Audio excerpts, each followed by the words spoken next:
It was a cold morning when I received the latest ridiculous notice from the HOA. They were attempting to ban gun ownership on my ranch. According to them, the so-called community rules overruled the Second Amendment, and my collection of firearms, entirely legal, registered, and stored securely, was supposedly a threat to neighborhood safety.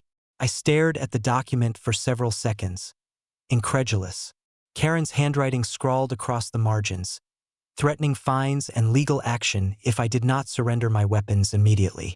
I poured myself a coffee, Titan laying at my feet, and calmly prepared for what would become yet another absurd confrontation. By the time I reached the ranch, Karen, Brent, Donut, and a gaggle of HOA volunteers had arrived, waving their enforcement orders and clipboards like props in some amateur dramatic production. Brent, decked out in neon vest and hard hat, proclaimed that he was the enforcer of community regulations, while Donut tripped repeatedly over rocks and loose hoses, struggling to keep up with Brent's exaggerated pace. Karen, shouting through a megaphone, declared, "All guns must be removed from the premises immediately." I simply raised an eyebrow and pressed a button on my remote console, activating the first of many countermeasures: automated barriers around the armory and key storage locations. Within seconds, all access points to the firearms were secured by reinforced gates that could only be opened via biometric authorization. Mine. Karen attempted to reach through a gate, only to have it automatically retract and trap her hand harmlessly, eliciting a scream and a loud "Osh" from her.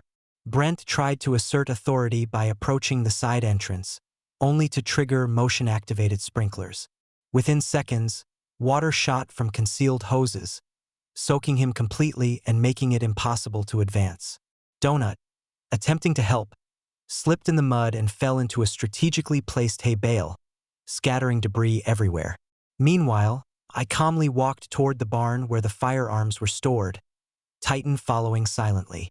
Karen, seeing me approach, screamed at the top of her lungs, "You can't do this. This is illegal." I stopped, holding my coffee, and said simply, "Try me." From a control tablet, I activated automated alert sirens and cameras, broadcasting the HOA's trespass to the local sheriff and nearby neighbors in real time. The sirens deafened the would-be enforcers, while Titan stepped forward to stand guard, his posture calm but commanding. Karen and Brent attempted to retreat but were hampered by the wet, muddy terrain created by my sprinklers. Donut, desperate, tripped over the edge of the reinforced lawn perimeter and fell flat on his back, groaning.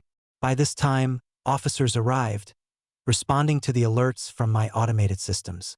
They witnessed Karen and Brent drenched, Donut sprawled in mud, all waving documents and shouting about authority over land and property that was not theirs to control. The sheriff quickly issued citations for trespassing, harassment, and attempted unlawful seizure of private property. I activated the final layer of defense, internal security locks and surveillance lockdown, ensuring no further attempts could be made on my firearms. Karen's cries of protest were drowned out by the sound of sprinklers and Titan's low, warning growl, which had her backing away in fear.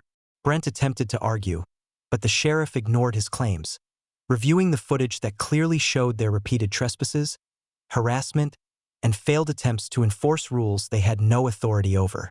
The entire event was humiliating for Karen and her team, their confidence shattered, their arrogance undone, and their supposed legal authority completely nullified. By the time the officers escorted them off the property, the ranch was calm again. I walked slowly to the armory, Titan by my side, inspecting the reinforced gates and the surrounding area to ensure that no further tampering could occur. Karen's legacy of failed intimidation, Brent's destroyed ego, and Donut's repeated comic failures had reached legendary levels across Brentshire. The local neighbors, who had watched the spectacle unfold via live feeds, were left in awe of the preparation, precision, and absolute control my family exerted over the ranch. And as the sun set over the expansive fields, I realized one simple truth. No matter how audacious Karen, Brent, or Donut became, any future attempt to interfere with our property or assert illegal authority would be met with overwhelming, calculated, and humiliating resistance, ensuring the sovereignty of the ranch, the safety of my family, and the absolute authority of those who truly owned and protected the land. Titan barked softly at the edge of the barn, tail wagging, a silent affirmation that the ranch was secure, and that Karen's attempts at tyranny had failed spectacularly.